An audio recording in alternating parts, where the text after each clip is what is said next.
ദൈവത്തിന്റെ ഏറ്റവും അതിപരിശുദ്ധമായ നാമം മഹത്വപ്പെടുമാറാകട്ടെ. വീണ്ടും വരുന്നവനായ സർവശക്തനായ യേശു മിശിഹായുടെ നിസ്തുല്യമായ നാമത്തിൽ നിങ്ങൾക്ക് എല്ലാവർക്കും ക്രിസ്തുവേശുള്ള സ്നേഹത്തെയും വന്ദനത്തെയും അറിയിക്കുന്നു. VMKDയിലെ എല്ലാ ശ്രോതാക്കളെയും പ്രത്യേകിച്ച് Bible Society of India Kerala ഓക്സിലറിയുടെ പേരിലുള്ള ആശംസകൾ അറിയിക്കട്ടെ.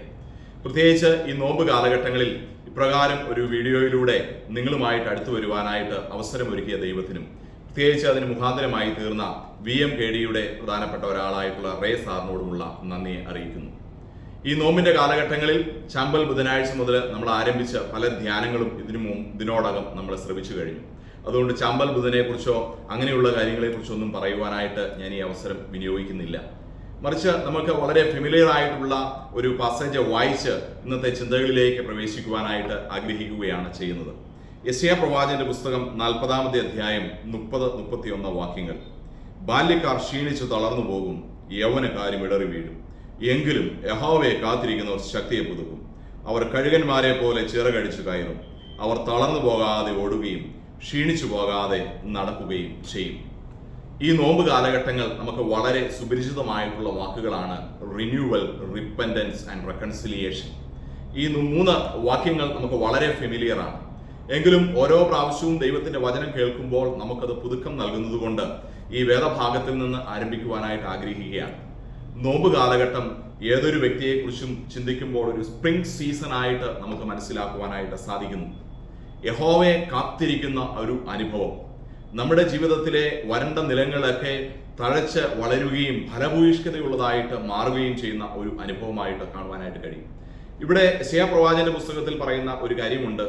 യഹോവയെ കാത്തിരിക്കുന്ന ആളുകൾ, ബാല്യക്കാർ ക്ഷീണിച്ചു പോവുകയും യൗവനക്കാർ ഇടറി വീഴുകയും ചെയ്യുന്ന അവസരത്തിൽ കഴുകന്മാരെ പോലെ ചിറകടിച്ച് കയറും എന്ന് പ്രതിപാദിച്ചിരിക്കുന്നതായിട്ട് കാണുന്നു. കഴുകനെ കുറിച്ച് വേദപുസ്തകത്തിൽ പരിശോധിക്കുന്ന അവസരത്തിൽ ഏകദേശം 30ഓളം പ്രാവശ്യം കഴുകനെ കുറിച്ച് പ്രതിപാദിച്ചിരിക്കുന്നതായിട്ട് കാണുവാൻ സാധിക്കുന്നു. Eagle is the symbol of power, freedom, rebirth, new beginning, peace, leadership, authority എന്നൊക്കെ നമുക്ക് ഗൂഗിളിൽ അടിക്കുമ്പോൾ കാണുവാനായിട്ട് സാധിക്കുന്നുണ്ട്. ഈ കഴുകൻ എന്ന് പറയുന്നത് അധികാരത്തിന്റെയും സ്വാതന്ത്ര്യത്തിന്റെയും ഒരു പുതിയ തുടക്കത്തിന്റെയും സമാധാനത്തിന്റെയും അധികാരത്തിന്റെയും ഒക്കെ പ്രതീകമായിട്ട് നമുക്ക് മനസ്സിലാക്കാൻ കഴിയുന്നുണ്ട്. റോമാക്കാരുടെ ഇടയിൽ ആർമിയുടെ സിംബലായിട്ട് ഈഗിളിനെ ഉപയോഗിച്ചിരിക്കുന്നതായിട്ട് നമുക്ക് കാണുവാനായിട്ട് സാധിക്കുന്നു. അമേരിക്കയുടെ വൺ ഓഫ് ദ സിംബലായിട്ട് ഈഗിളിനെ നമുക്ക് മനസ്സിലാക്കുവാനായിട്ട് സാധിക്കും. ഫിലിപ്പീൻസിന്റെ നാഷണൽ ബേർഡായിട്ട് ഈഗിളിനെ നമുക്ക് കാണുവാനായിട്ട് കഴിയുന്നു. ഒത്തിരിയധികം പ്രത്യേകതകൾ കഴുകനെ കുറിച്ച് പറയുമ്പോൾ നമുക്ക് കാണാനായിട്ട് കഴിയുന്നു. ഷാർപ്പർ വിഷൻ ഉള്ള ഒരു ജീവിയായിട്ട്, ഒരു ബേർഡായിട്ട് ഈഗിളിനെ നമുക്ക് കാണാനായിട്ട് കഴിയുന്നുണ്ട്.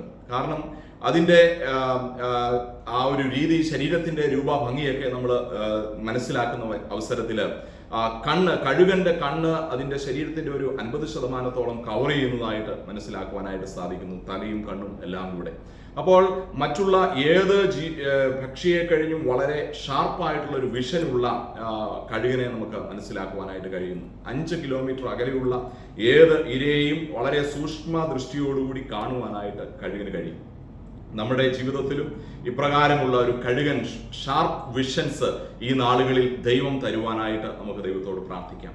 ഈഗിൾ ഫ്ലൈ ഓൺ ഹൈ എന്ന് നമുക്ക് മനസ്സിലാക്കാനായിട്ട് കഴിയുന്നുണ്ട്. ഏകദേശം 15,000 ഫീറ്റ് മുകളിൽ കഴുകന് പറക്കുവാനായിട്ട് കഴിയുമെന്നാണ് കഴുകനെ കുറിച്ച് പഠിക്കുമ്പോൾ നമുക്ക് കാണുവാൻ സാധിക്കുന്നത്. കഴുകന്റെ ലിമിറ്റ് എന്ന് പറയുന്നത് സ്കൈ ഈസ് യുവർ ലിമിറ്റ് എന്ന് നമ്മൾ പലപ്പോഴും കേട്ടിട്ടുണ്ട്. കഴുകന്റെ ലിമിറ്റ് എന്ന് പറയുന്നത് സ്കൈ ആയിട്ട് കാണുവാൻ സാധിക്കുന്നു. നമുക്കും ഉന്നതിയിൽ പറക്കുവാനായിട്ട് ഉള്ള ഒരു അവസരം ഈ നോമ്പ് കാലഘട്ടം നൽകാനായിട്ട് സാധിക്കട്ടെ. പിന്നീടും ഈഗിളിനെ കുറിച്ച് നമ്മൾ പഠിക്കുന്ന അവസരത്തിൽ ദേ ഓവർകം സ്റ്റോംസ് എന്ന് നമുക്ക് കാണാൻ സാധിക്കും. കൊടുങ്കാറ്റുകളെ അതിജീവിക്കുവാനായിട്ട് കെൽപ്പുള്ള ഒരു പക്ഷിയായിട്ടാണ് കഴുകനെ നമുക്ക് മനസ്സിലാക്കാൻ സാധിക്കുന്നത്. ഏത് കൊടുങ്കാറ്റിനെയും എതിരെ പറക്കുവാനായിട്ട് കഴിവുള്ള ഒരു ജീവി. പല പക്ഷികളും കൊടുങ്കാറ്റിൽ പതറിപ്പോകുമ്പോൾ കഴുകൻ പതർന്നു പോകുന്നില്ല. കൂടുതൽ പറക്കുവാനായിട്ടുള്ള ഒരു ഓപ്പർച്യൂണിറ്റി ആയിട്ട് അപ്രകാരമുള്ള കൊടുങ്കാറ്റുകളെ കഴുകൻ മാറ്റുന്നതായിട്ട് കാണുവാനായിട്ട് സാധിക്കുന്നു. നമ്മൾ പലപ്പോഴും കേട്ടിട്ടുണ്ട്, A calm Ocean cannot make A strong pilot. ഒരു ശാന്തമായ സമുദ്രം ശക്തനായ കപ്പിത്താനെ സൃഷ്ടിക്കുന്നില്ല എന്ന് പറയുന്നത് പോലെയാണ് കഴുകന്റെ ജീവിതത്തിലെ കൊടുങ്കാറ്റുകളെ കൂടുതൽ പറക്കാനായിട്ടുള്ള ഓപ്പർച്യൂണിറ്റീസ് ആയിട്ട് മാറ്റും. അപ്പോൾ ഈ നോമ്പ് കാലഘട്ടങ്ങൾ കഴുകന്മാരെ പോലെ ചിറകടിച്ച് കയറുന്ന അനുഭവങ്ങൾ നമ്മുടെ ജീവിതത്തിൽ ഉണ്ടാകട്ടെ. കഴുകനെ കുറിച്ച് നമ്മൾ കേട്ടിട്ടുള്ള തന്നെ ഒരു സംഭവ ചരിത്രം ഇപ്രകാരം ആണ്. കഴുകൻ തന്റെ ആയുസ്സിൽ, ഒരു കഴുകന്റെ ആയുസ് എന്ന് പറയുന്നത് 35 മുതൽ 40 വർഷം വരെയാണ് എന്ന് നമുക്ക് കാണാനായിട്ട് കഴിയുന്നുണ്ട്. ഒരു 35 വയസ്സൊക്കെ ആയി കഴിയുമ്പോഴത്തേക്കും കഴുകൻ അതിന്റെ വാർദ്ധക്യത്തിലേക്ക് എത്തുകയും കഴുകന്റെ കൂർത്ത് നൂർന്ന ചുണ്ടുകൾക്ക് ബലക്ഷയം സംഭവിക്കുകയും അതുപോലെ തന്നെ കഴുകന്റെ ഇരയെ പിടിക്കുന്ന ആ നഖങ്ങൾ ബലക്ഷയം സംഭവിക്കുകയും ഉയർന്നു പറക്കാനായിട്ട് ഉപയോഗിക്കുന്ന കഴുകന്റെ തൂവലുകൾക്ക് ബലക്ഷയം ഒക്കെ സംഭവിക്കുന്ന ഒരു അവസ്ഥയുണ്ട്. 2 ഓപ്ഷൻസ് ഈ അവസരത്തിൽ കഴുകന് എടുക്കാം. ഒന്നെങ്കിൽ കഴുകന് സാവധാനം മരണത്തിലേക്ക് പോകുന്ന ഒരു അവസരം ചൂസ് ചെയ്യാം. ചില കഴുകന്മാര് മറ്റൊരു അവസരത്തിലേക്ക് പോകും. അതൊരു റീബർത്തിന്റെ അനുഭവമാണ്. അവര് ചെയ്യുന്നതെന്ന് പറഞ്ഞു കഴിഞ്ഞാൽ ആരും കടന്നാക്രമിക്കുവാൻ സാധ്യതയില്ലാത്ത ഒരു ഉയർന്ന മലയുടെ ഒരു പാറയുടെ വിള്ളലിൽ പോയതിനു ശേഷം കഴുകൻ തൻ്റെ തന്നെ ശരീരത്തിന്റെ തൂവലുകൾ ഓരോന്നായിട്ട് കൊത്തിപ്പറിക്കുന്ന ഒരു അനുഭവം. വളരെ വേദന നിർഭരമായിട്ടുള്ള ഒരു അനുഭവമാണ്. തൂവലുകൾ ഓരോന്നായിട്ട് കൊത്തിപ്പറിച്ചു കളയും. അങ്ങനെ തൂവലുകളെല്ലാം കൊത്തിപ്പറിച്ചു കഴിയുമ്പോൾ പിന്നീട് അവശേഷിക്കുന്നത് താൻ ഇരയെ പിടിക്കുവാനായിട്ട് ഉപയോഗിക്കുന്ന തന്റെ നീണ്ട നഖങ്ങളും അതുപോലെ കൂർത്ത ചുണ്ടുകളുമാണ്. അതൊക്കെ ബലക്ഷയം സംഭവിച്ചു കഴിഞ്ഞു. പാറപ്പുറത്ത് ഇട്ട് ഒരച്ച് തന്റെ നഖങ്ങളും അതുപോലെ തന്നെ ചുണ്ടുകളുമൊക്കെ പിഴുത് എറിയുന്ന ഒരു അനുഭവം ഉണ്ടാകും. പിന്നീട് ഒരു നീണ്ട തപസ്സാണ്. ആ മലയിൽ, ആ വിള്ളലിൽ ഇരുന്നു കൊണ്ട് ഒരു ഭീകരജീവികളുടെയും ആക്രമണം ഇല്ലാതെ വളരെ സേഫായിട്ട് അവിടെ ഇരുന്നു കൊണ്ട് വളരെ വേദനാ നിർഭരമായിട്ടുള്ള ഈ ഒരു അനുഭവത്തിന് ശേഷം, ഒരു നീണ്ട തപസ്സിന് ശേഷം ഏതാനും ആഴ്ചകൾ കഴിയുമ്പോൾ പുതിയ തൂവലുകളും പുതിയ ചുണ്ടുകളും പുതിയ നഖങ്ങളും ഈ കഴുകന് വരുവാനായിട്ട് തുടങ്ങും. അതിനുശേഷം കുറെ ആഴ്ചകൾ കഴിഞ്ഞു കഴിയുമ്പോൾ കഴുകൻ വീണ്ടും ഒരു പരുന്തിന്റെ ആയുസ്സും കൂടെ ജീവിക്കുവാനായിട്ടുള്ള കരുത്തോടുകൂടി, ഒരു 35 വർഷവും കൂടെ ജീവിക്കാനായുള്ള കരുത്തോടുകൂടി അനന്തഹായസിലേക്ക് പാറി പറക്കുന്ന ഒരു ദൃശ്യം യൂട്യൂബിലൊക്കെ അടിച്ചു നോക്കിക്കഴിഞ്ഞാൽ നമുക്ക് ആ ദൃശ്യം കാണുവാനായിട്ട് സാധിക്കും. ഇതാണ് ഒരു യഥാർത്ഥ ക്രിസ്ത്യാനിയെ സംബന്ധിച്ചിടത്തോളം നോമ്പിന്റെ അനുഭവം നമുക്ക് സമ്മാനിക്കേണ്ടത്.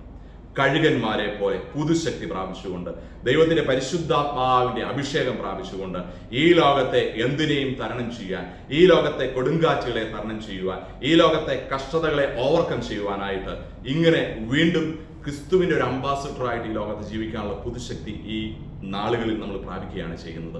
പല ആളുകളും നോമ്പ് ആചരണങ്ങളൊക്കെ നടത്താറുണ്ട്. ചിലപ്പോൾ അത് ആ നിശ്ചിതമായ ദിവസങ്ങളിലും നിമിഷങ്ങളിലും മാത്രമായിട്ട് ഒതുങ്ങാതെ ആ ഒരു പ്രാക്ടീസ് വീണ്ടും അത് അടുത്ത 365 ദിവസവും കൂടി നീണ്ടു നിൽക്കുന്ന അനുഭവങ്ങളായിട്ട് നമുക്ക് മാറുവാനായിട്ട് സാധിക്കണം. അതുകൊണ്ട് it's A time of renewal എന്ന് നമുക്ക് മനസ്സിലാക്കുവാനായിട്ട് സാധിക്കും. പിന്നെ 2 കാര്യങ്ങളോട് ഞാൻ പറഞ്ഞു, പെട്ടെന്ന് ഞാൻ അത് അവസാനിപ്പിക്കാം.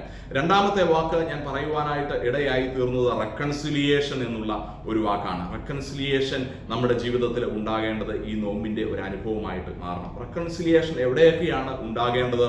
ഒന്നാമതായിട്ട് റെക്കൺസൈൽ വിത്ത് ഗോഡ് എന്നുള്ള ഒരു ചിന്തയാണ്. നമുക്ക് വളരെ സുപരിചിതമായിട്ടുള്ള ഒരു വേദഭാഗം പെട്ടെന്ന് ഞാൻ വായിക്കുവാനായിട്ട് ആഗ്രഹിക്കുക. 2 ദിനവൃത്താന്തം 7-ാമത്തെ അധ്യായം 14-ാമത്തെ വാക്യം ഇപ്രകാരം പറയുന്നു: എന്റെ നാമം വിളിക്കപ്പെട്ടിരിക്കുന്ന എന്റെ ജനം തങ്ങളെ തന്നെ താഴ്ത്തി പ്രാർത്ഥിച്ച് എന്റെ മുഖം അന്വേഷിച്ച് തങ്ങളുടെ ദുർമാർഗങ്ങളെ വിട്ടുതിരിയുമെങ്കിൽ ഞാൻ സ്വർഗത്തിൽ നിന്ന് കേട്ട് അവരുടെ പാപം ക്ഷമിച്ച് അവരുടെ ദേശത്തിന് സൗഖ്യം വരുത്തി കൊടുക്കും. ഞാൻ കൂടുതലായിട്ട് ആ പോയിന്റിനെ എക്സ്പ്ലോർ ചെയ്യുവാനായിട്ട് ആഗ്രഹിക്കുന്നില്ല. നമുക്ക് അറിവുള്ളതാണ്.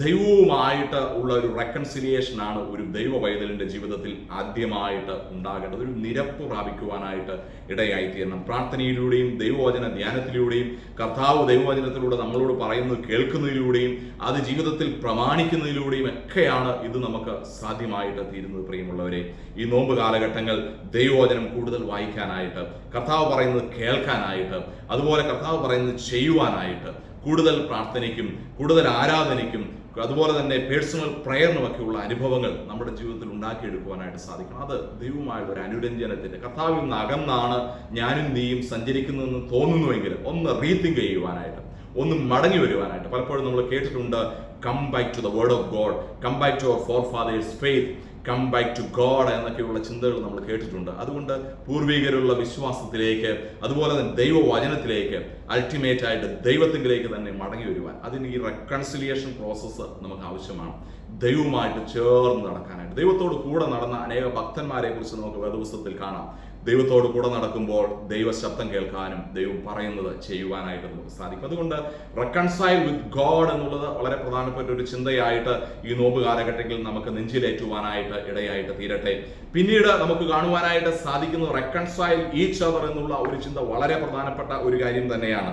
നമുക്ക് വളരെ സുപരിചിതമായിട്ടുള്ള ഒരു വേദഭാഗം കൂടെ എൻ്റെ മനസ്സിലേക്ക് പെട്ടെന്ന് വന്നത് യെശയ്യാ പ്രവാചകന്റെ പുസ്തകം 58-ാമത്തെ അധ്യായം അതിന്റെ 3 മുതലുള്ള വാക്യങ്ങൾ പരിശോധിക്കുമ്പോൾ, ഞങ്ങൾ നോമ്പ് നോൽക്കുന്നത് നീ നോക്കാതെ ഇരിക്കുന്നത് എന്ത് എന്നുള്ള ചോദ്യത്തോടു കൂടി തുടങ്ങിയതിന് ശേഷം 7-ാമത്തെ വാക്യത്തിൽ പ്രകാരം പറയുന്നു, എനിക്ക് ഇഷ്ടമുള്ള ഉപവാസം വിശപ്പുള്ളവന് നിന്റെ അപ്പം നുറുക്കി കൊടുക്കുന്നതും അലഞ്ഞു നടക്കുന്ന സാധുക്കളെ നിന്റെ വീട്ടിൽ ചേർത്തുകൊള്ളുന്നതും നഗ്നനെ കണ്ടാൽ അവനെ ഉടുപ്പിക്കുന്നതും നിന്റെ മാംസരക്തങ്ങളായിരിക്കുന്നവർക്ക് നിന്നെ തന്നെ മറക്കാതെ ഇരിക്കുന്നത് നല്ലയോ?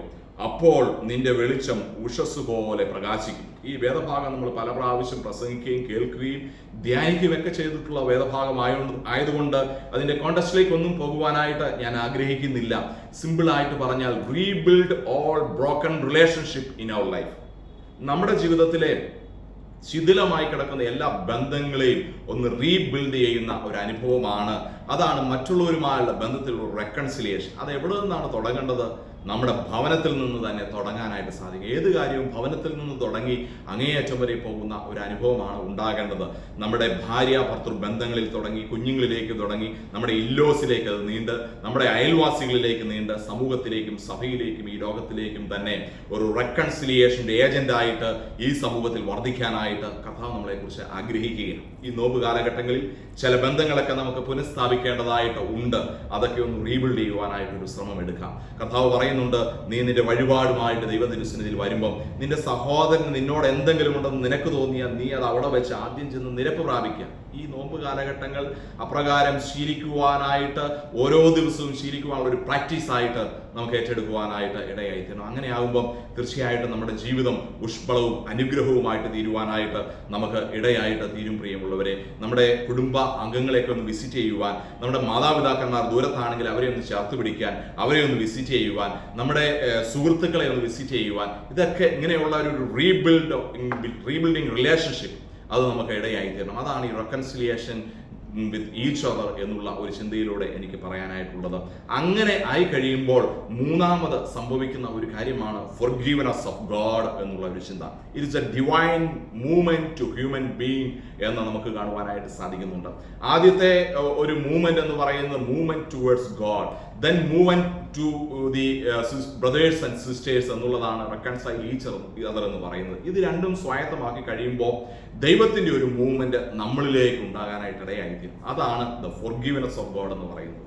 32-ാമത്തെ സങ്കീർത്തനം ഈ നോമ്പ് കാലഘട്ടങ്ങളിലൊക്കെ നമ്മൾ വായിക്കുകയും ധ്യാനിക്കുകയും ചെയ്യുന്ന ഒരു സങ്കീർത്തനമാണ്. അവിടെ പറയുന്ന ഒരു കാര്യമുണ്ട്, ലംഘനം ക്ഷമിച്ചും പാപം മറച്ചും കിട്ടിയ മനുഷ്യന് ഭാഗ്യവാൻ. ഈ നോമ്പ് കാലഘട്ടങ്ങളിൽ ഇപ്രകാരമുള്ള ഒരു ഭാഗ്യാവസ്ഥ നമ്മുടെ ജീവിതത്തിൽ ദൈവം തരട്ടെ.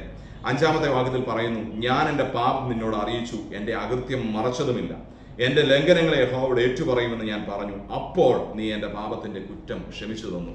അതിൻ്റെ ഡീറ്റെയിൽഡ് ആയിട്ടുള്ള കാര്യങ്ങളിലേക്ക് പോകാനായിട്ട് ഞാൻ ആഗ്രഹിക്കുന്നില്ല. അതുകൊണ്ട് പ്രിയമുള്ളവരെ, ദൈവം നമ്മോട് ക്ഷമിച്ചു കഴിഞ്ഞാൽ അതാണ് ഈ ലോകത്തിലെ ഏറ്റവും വലിയ ഭാഗ്യകരമായിട്ടുള്ളൊരവസ്ഥ. ദൈവത്തിൻ്റെ ഒരു സർട്ടിഫിക്കറ്റിന് വേണ്ടിയിട്ട് നമുക്ക് ശ്രമിക്കാം. ഈ നോമ്പ് കാലഘട്ടങ്ങൾ അതിന് നമ്മളെ പ്രാപ്തിപ്പെടുത്തട്ടെ. ഈ കഴുകന്മാരെ പോലെ ചിറകടിച്ച് കയറുന്ന ഒരു അനുഭവം നമ്മുടെ ജീവിതത്തിൽ കർത്താവ് തട്ടെ. അതാണ് പുതുക്കത്തിൻ്റെ അനുഭവം. ആ പുതുക്കത്തിൻ്റെ അനുഭവം ഈ കാലഘട്ടങ്ങൾ മാത്രമല്ല, അത് നമ്മുടെ ജീവിതത്തിൻ്റെ തുടർന്നുള്ള എല്ലാ കാലഘട്ടങ്ങളിലും നിലനിർത്താൻ സാധിക്കട്ടെ.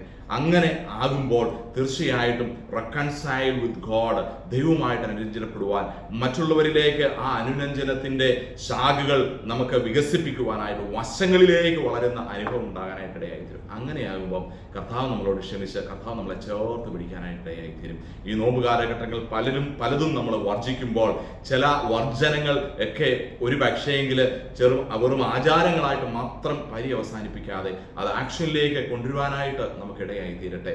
ചില ഫാസ്റ്റിങ്ങുകളൊക്കെ നല്ലതാണ്. ഫുഡ്, ചില പ്രധാനപ്പെട്ട ഇഷ്ടപ്പെട്ട വിഭവങ്ങളൊക്കെ നമ്മൾ വർജിക്കാറുണ്ട്. അതുകൊണ്ട് നമ്മുടെ ജീവിതത്തിൽ ചില ശീലങ്ങളിൽ നിന്നും നമ്മൾ ഒഴിഞ്ഞു നിൽക്കേണ്ടതായിട്ടുണ്ട്. ഈ നാളുകളിൽ ഏറ്റവും വേണ്ട ഒരു ഫാസ്റ്റിംഗ് ആണ് ഡ്രഗ് ഫാസ്റ്റിംഗ് എന്നുള്ളത്. ഡ്രഗ് അഡിക്ഷനിലൊക്കെ ആളുകളിൽ നിന്ന് പെട്ട് ഇന്ന് മനുഷ്യർ മൃഗതുല്യരായിട്ട് തീരുന്ന ഒരു കോണ്ടസ്റ്റ് നമ്മുടെ കേരളത്തിൽ കാണുവാൻ സാധിക്കുന്നു.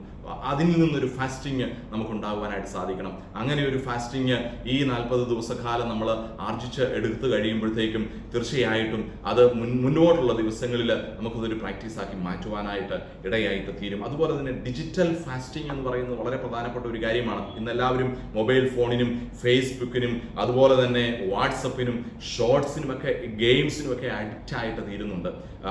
അതിൽ നിന്നെല്ലാം ഒരു വിമോചനം നമുക്ക് ആവശ്യമാണ്. ഒന്ന് മാറ്റിവെക്കാനായിട്ട് നമുക്ക് അല്പസമയം കൂടുതൽ വേദപുസ്തകമായിട്ട് ചെലവിടാനായിട്ട് ഒക്കെ നമുക്ക് സഹായിക്കട്ടെ. ഇങ്ങനെ പലതരത്തിലുള്ള ഫാസ്റ്റിങ്ങുകൾ ഈ കാലഘട്ടങ്ങളിൽ നമുക്ക് അർത്ഥവത്തായിട്ട് എടുക്കുവാനായിട്ട് ഇടയായി തീരും. അതുകൊണ്ട് ഈ വചനം നമുക്ക് നെഞ്ചിലേറ്റാനും കൂടുതൽ ധ്യാനിക്കാനും ഇത് മറ്റുള്ളവരിലേക്ക് പങ്കുവയ്ക്കാനായിട്ടും സ്വർഗത്തിലെ വലിയവനായതും എല്ലാവരെയും സഹായിക്കട്ടെ. വേദപുസ്തക സമൂഹത്തിന് നിങ്ങൾ എല്ലാവരും ഈ നാളുകളിൽ നൽകുന്ന എല്ലാ സംഭാവനകൾക്കും ഹൃദയത്തിന്റെ ഭാഷയുള്ള നന്ദി പറഞ്ഞുകൊണ്ട് ഞാൻ എൻ്റെ വാക്കുകളിൽ നിന്ന് വിരമിക്കുന്നു. ദൈവം നമ്മളെ ധാരാളമായിട്ട് അനുഗ്രഹിക്കട്ടെ. ആമേൻ.